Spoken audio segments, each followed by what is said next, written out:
Assalamualaikum warahmatullahi wabarakatuh. Perkenalkan, nama saya Ramadan Rizky Arifin, NRP 50262011133 dari kelas MPTIC. Pada kesempatan kali ini, saya akan mempresentasikan tentang hasil pekerjaan saya pada salah satu tugas di seri 1 yang bernama PSTA 05, Building a Stakeholder Register. Nah, pada tugas yang satu ini, ada hubungannya dengan tugas sebelumnya, yaitu JWD Consulting. Jika sebelumnya saya diinstruksikan untuk membuat project charter pada proyek yang dilakukan oleh JWD Consulting, pada tugas ini saya disuruh merancang suatu stakeholder register untuk studi kasus JWD Consulting. Nah, jadi mungkin langsung saja kita akan masuk ke JWD Consulting Stakeholder Register yang telah saya buat.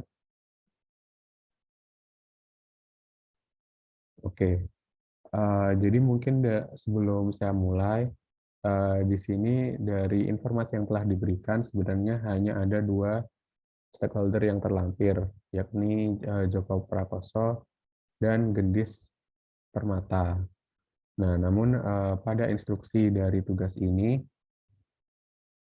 kita dapat membuat suatu asumsi, namun harus ada penjelasan tentang asumsi tersebut mengenai stakeholder-stakeholder lain selain Joko Prakoso dan Gendis Permata. Oke, mungkin langsung saya mulai.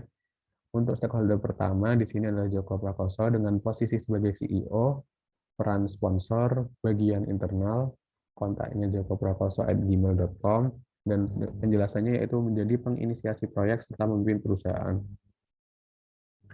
Untuk stakeholder yang kedua ada Gendis Permata, dengan posisi sebagai PMO, peran manajer proyek, bagian internal, dengan kontak emailnya yaitu gendispermata@gmail.com, dan penjelasannya Gendis Permata ini menjadi pemimpin dari proyek.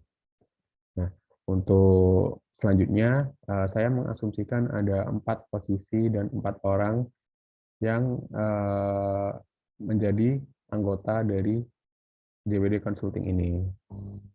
Nah, untuk yang pertama yaitu Andi Budiman sebagai analis bisnis. Beliau adalah anggota dengan bagian internal dan kontak yang dapat dihubungi andi@gmail.com. Dengan penjelasan tugas dari Andi Budiman adalah menganalisa aspek bisnis dari proyek. Selanjutnya ada Andini Yuni yang berperan sebagai analis sistem. Nah, analis sistem ini termasuk sebagai anggota pada bagian internal. Kontak yang dapat dihubungi yaitu andiniyuni@gmail.com, dan penjelasan dari peran analis sistem ini yakni menganalisa sistem berjalannya proyek. Selanjutnya bernama Maria sebagai finance. Nah, finance ini termasuk dari anggota bagian internal. Dengan kontak yang dapat dihubungi adalah seperti berikut, maria@gmail.com. Nah, penjelasan dari apa yang dilakukan finance ini adalah mengatur keuangan dari perusahaan. Dan stakeholder yang terakhir yaitu Dimas Budianto sebagai konsultan. Mengapa saya masukkan posisi konsultan? Karena di sini sendiri perusahaan JWD Consulting itu adalah perusahaan konsultan. Nah, jadi Dimas Budianto sebagai konsultan ini adalah seorang anggota bagian internal dengan kontak yang dapat dihubungi dimasb@gmail.com, dan penjelasannya yakni melakukan proses konseling yang ditawarkan oleh JWD.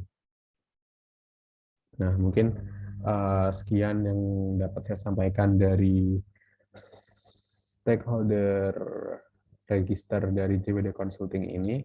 Bila ada salah mohon dimaafkan. Terima kasih. Wassalamualaikum warahmatullahi wabarakatuh.